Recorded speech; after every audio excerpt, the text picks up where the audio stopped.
सभी बच्चों को नमस्कार।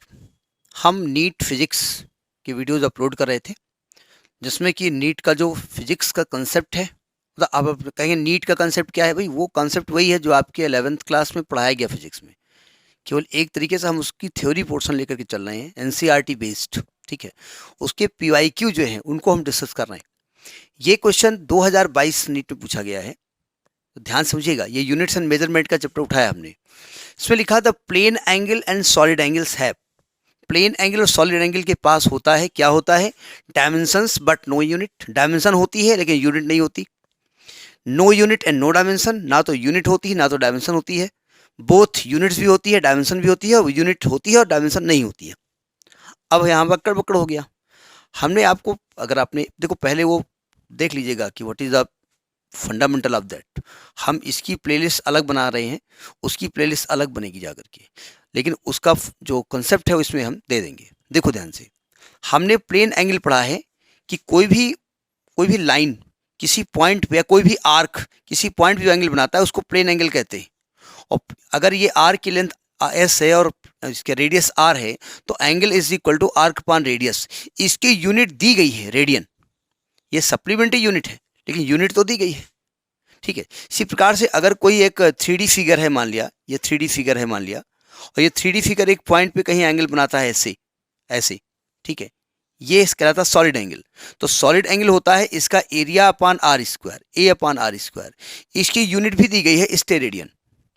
इसकी यूनिट दी गई है स्टे रेडियन, स्टे रेडियन। यानी कि यूनिट तो होती है, यूनिट होती है, यानी कि इट हैज यूनिट्स, यूनिट है। ठीक, अब यहां भी यूनिट है, तो यानी कि अब ये दो का काम तो खत्म। देखो इसमें काफ़ी कुछ आंसर ट्रायल्स एंड एरर्स के मेथड से होते हैं, आपको हर चीज़ नहीं सॉल्व करनी है। जैसे आपने कहा यूनिट होती है, तो आपने फर्स्ट से शुरुआत के दो भूल जाओ कि नो यूनिट नो यूनिट, यानी ये तो ऑप्शन नहीं हो सकता। अब इन दो में से सही है। अब आते हैं डायमेंशन में। एस लेंथ है, लेंथ की डायमेंशन एल होती है। आर रेडियस है, वो भी लेंथ है, एल होती है। तो डायमेंशन तो एल अपान एल हो जाएगी ना, तो एल की पावर 0 हो जाएगी, तो ये तो डायमेंशन निकलेगी नहीं, काम खत्म। यानी डायमेंशन नहीं होती, तो ये वाला पार्ट सही है, नो डायमेंशन। यहाँ पे आ जाओ, एरिया का डायमेंशन एल स्क्वायर और आर स्क्वायर की एल स्क्वायर, ये भी एल की पावर 0, यानी इसकी डायमेंशन नहीं होती। तो यूनिट होती है लेकिन डायमेंशन नहीं होती है। अब आप कहेंगे वो फंडामेंटल नहीं होती है, लेकिन उसको एक यूनिट दी गई थी जिसको कि आप सप्लीमेंट्री यूनिट कहते थे। ठीक है, तो ये पार्ट आपका सही है। Both units sorry have units but no dimension. इसके बाद यूनिट होती है लेकिन डायमेंशन नहीं होती। कितना छोटा क्वेश्चन था, हल हुआ था कि नहीं था? तो ऐसे ही क्वेश्चन आते हैं। हम चूंकि भौकाल बना देते हैं ना, चूंकि देखिए बायोलॉजी जो होता है स्टूडेंट, वो 90% वो लेता है जिसको मैथ नहीं आती। नहीं, आप बुरा ना मानिएगा। और 10% वो लेता है जो मैथ आती है लेकिन वो पीएमटी या इसमें नीट में जाना चाहता है, एमबीबीएस करना चाहता है।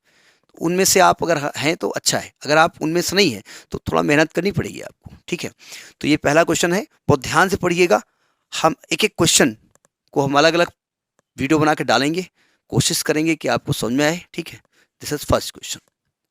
Next in the next video.